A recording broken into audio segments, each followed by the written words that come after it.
Hello guys, कैसे आप सब? आई होप कि आप सब बहुत अच्छे होंगे। तो हमारे पास और आ चुका है एक नया क्रेडिट कार्ड, और आज की इस वीडियो में हम बात करने वाले हैं क्रेडिट कार्ड बेसिक नॉलेज के बारे में।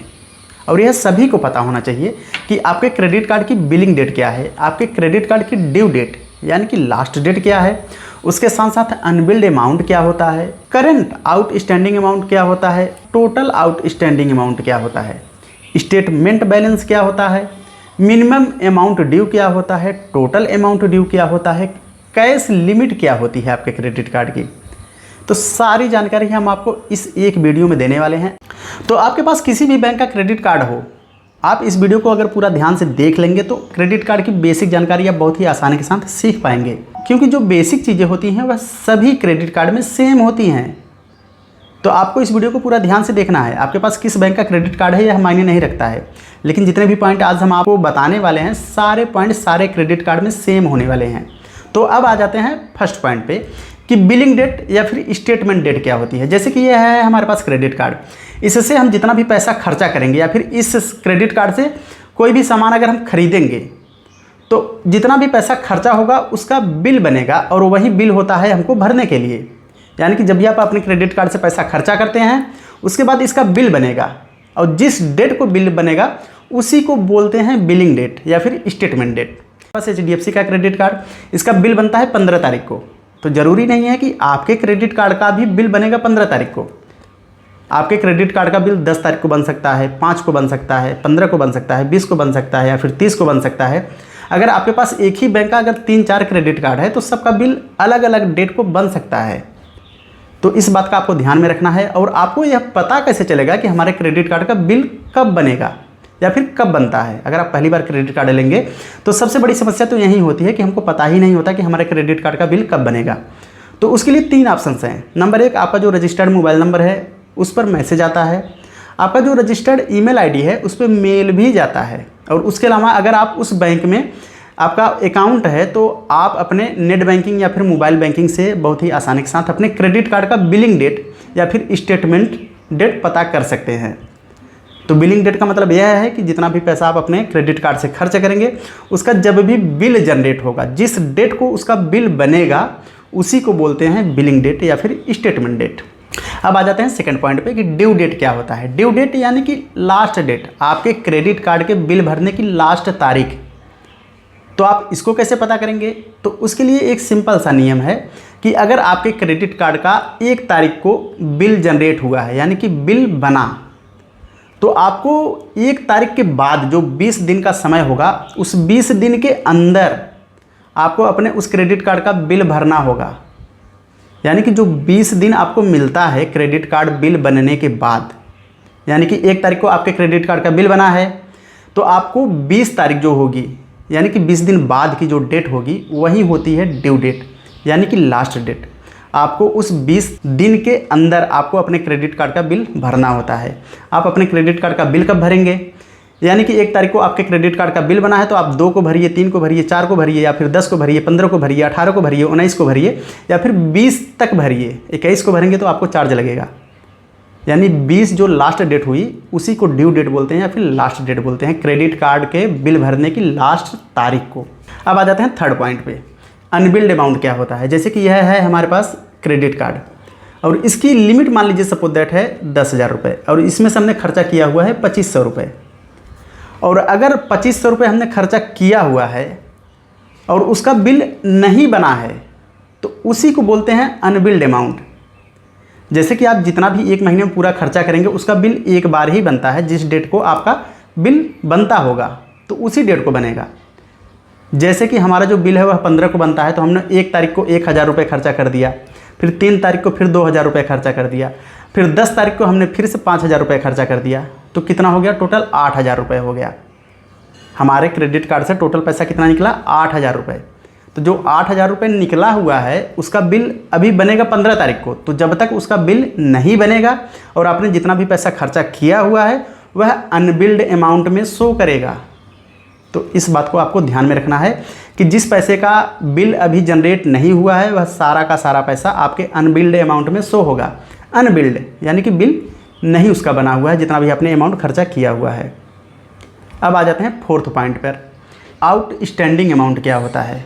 जैसे कि यह है हमारे पास क्रेडिट कार्ड, इसकी लिमिट है 1 लाख रुपए और हमने इसमें से खर्चा किया हुआ है 40,000 रुपये। तो जो 40,000 रुपये हमने अपने 1 लाख के क्रेडिट कार्ड में से निकाला हुआ है, वही 40,000 रुपये कहलाएगा आपका आउटस्टैंडिंग अमाउंट।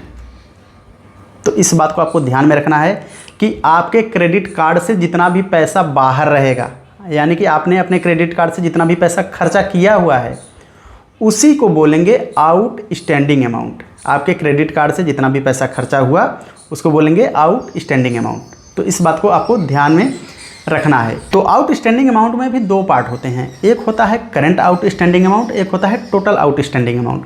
आप इसको कैसे समझ पाएंगे? इसको समझने का सबसे बेहतरीन तरीका यह है, जैसे कि आप किसी से उधार लेते हैं तो आपने 10,000 रुपये उधार किसी से पहले का लेके रखा हुआ है और आपने बाद में उनसे 5,000 रुपये और ले लिया। तो उस कंडीशन में आपने पैसा 2 पार्ट में लिया, एक बार 10,000, एक बार 5,000।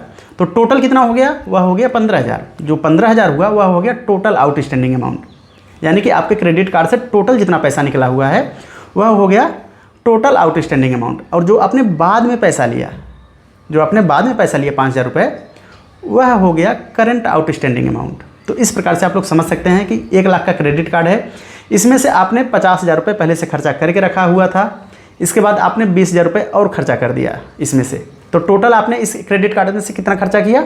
70,000 रुपये। तो 70,000 रुपये का मतलब यह है कि 50,000 जो आपने पहले से लिया हुआ था और 20,000 जो आपने बाद में लिया, अगर आप इसको पूरा कैलकुलेट करेंगे तो आएगा 70,000। तो 70,000 तो हो गया टोटल आउटस्टैंडिंग अमाउंट। जो 20,000 रुपये आपने जल्दी में लिया, यानी कि बाद में लिया, उसको बोलेंगे करेंट आउटस्टैंडिंग अमाउंट, जो कि हमने आपको लास्ट टाइम में दिया हुआ है। अब आ जाते हैं नेक्स्ट टॉपिक, स्टेटमेंट बैलेंस क्या होता है। आपने इस क्रेडिट कार्ड से, यानी कि आपने अपने क्रेडिट कार्ड से खर्चा किया 20,000 रुपये और 20,000 रुपये आपने खर्चा किया, उसके बाद उसका बिल बना और जब बिल बना, जो बिल बन के आया 20,000 रुपये, यानी कि जितना आप खर्चा करेंगे उतने का बिल बनेगा और जो पैसा अब आपको भरना है 20,000 रुपये, उसी को बोलते हैं स्टेटमेंट बैलेंस, यानी कि इतना पैसा अब आपको अपने क्रेडिट कार्ड में डालना है। आप अपने क्रेडिट कार्ड से 5,000 रुपये खर्चा करेंगे, इसके बाद जब उसका बिल बनेगा 5,000 का, तो जब पैसा आप वहीं 5,000 भरेंगे, तो जो पैसा भरना रहता है उसी को बोलते हैं स्टेटमेंट बैलेंस। यानी कि स्टेटमेंट बनने के बाद जो भी बैलेंस आपको भरना है उसी को बोलते हैं स्टेटमेंट बैलेंस। और क्रेडिट कार्ड का बिल भरने के भी 2 तरीके होते हैं, उसमें भी 2 कैटेगरी हैं, या तो आप टोटल अमाउंट भरिए या तो आप मिनिमम अमाउंट भरिए। टोटल अमाउंट का मतलब यह है कि आपने अपने क्रेडिट कार्ड से 10,000 रुपये खर्चा किया, आप उस 10,000 रुपये को पूरा भर दीजिए, इसको बोलेंगे टोटल अमाउंट। और मिनिमम अमाउंट क्या होगा कि आपने अपने क्रेडिट कार्ड से 10,000 रुपये खर्चा किया, आपके पास पैसे नहीं है, तो आप 2,000 रुपये या फिर जो भी उसका मिनिमम वैल्यू बन के आता है, यहाँ पर आप लोग स्क्रीनशॉट देख रहे होंगे कि जो भी उसका मिनिमम बैलेंस बन के आएगा आप उसको भर दीजिए। आपको चार्ज नहीं लगेगा, लेकिन उसका ब्याज आपको देना पड़ेगा। और जितना भी पैसा बचा रहेगा, जैसे कि आपने 10,000 में से 2,000 रुपये भरा हुआ है, तो आप अगले महीने में बाकी 8,000 रुपये भर सकते हैं, उसको बोलेंगे मिनिमम बैलेंस। तो यहाँ से आप लोग इस चीज़ को समझ सकते हैं। अब आ जाते हैं लास्ट टॉपिक पर, कैश लिमिट क्या होता है। हर क्रेडिट कार्ड की एक कैश लिमिट होती है कि आप अपने क्रेडिट कार्ड से कैश अमाउंट भी निकाल सकते हैं। तो कैश अमाउंट का मतलब यह है कि आप कभी अपने क्रेडिट कार्ड को ATM में मत लगा दीजिएगा, नहीं तो वहाँ से आपको 30 से 40% का चार्ज लग जाएगा जब भी आप अपने क्रेडिट कार्ड से ATM से पैसा निकालेंगे। तो कैश का मतलब यह होता है कि आप इस क्रेडिट कार्ड का कैश यूज़ कर सकते हैं बहुत बुरी कंडीशन में, यानी कि जब आपके पास सभी रास्ते बंद हो जाएं, उस कंडीशन में आप अपने इस क्रेडिट कार्ड का यूज़ करके कैश निकाल सकते हैं। उसकी भी एक लिमिट होती है। तो कैश लिमिट आप कैसे डिफाइन करेंगे, जैसे कि आपके इस क्रेडिट कार्ड की लिमिट हो गई 1 लाख रुपये, तो आप 40,000 रुपये तक कैश विथड्रॉल कर सकते हैं, यानी कि 40%। आपके क्रेडिट कार्ड की लिमिट हो गई 10,000 रुपये, तो आप 4,000 रुपये, यानी कि 10,000 का जो 40% रहेगा आप उसका उतना कैश लिमिट होती है हर एक क्रेडिट कार्ड की। तो इतना आपको समझ में आ गया होगा। अगर आपको यह वीडियो अच्छा लगा हो, अगर आपको हमारी सारी बातें समझ में आ गई हो, तो आप इस वीडियो को एक लाइक ज़रूर कर दीजिएगा। अगर आप हमारे चैनल पर पहली बार आए हैं तो चैनल को सब्सक्राइब करके बेल आइकन जरूर प्रेस कर लीजिएगा, क्योंकि इस प्रकार की नॉलेजेबल वीडियो हम हमेशा आपके लिए लेकर आते रहते हैं। और हमने जितना भी पॉइंट आपको बताया हुआ है बेसिक नॉलेज, अगर इसमें आपको कोई भी कन्फ्यूज़न है तो आप हमको डायरेक्टली यहाँ पर कमेंट कर दीजिएगा, या फिर ये है हमारी इंस्टाग्राम आईडी, आप यहाँ पे हमको डायरेक्टली DM भी कर सकते हैं। हम आपके सवालों के जवाब जितना भी जल्दी पॉसिबल होगा उतना जल्दी देंगे। हम आपसे मिलेंगे एक नए वीडियो में एक नए टॉपिक के साथ। तब तक आप लोग अपना ख्याल रखिएगा, हंसते रहिए, मुस्कुराते रहिए, बने रहिए IT मस्ती यूट्यूब चैनल के साथ। Thanks for watching, bye bye, जय हिंद, वंदे मातरम।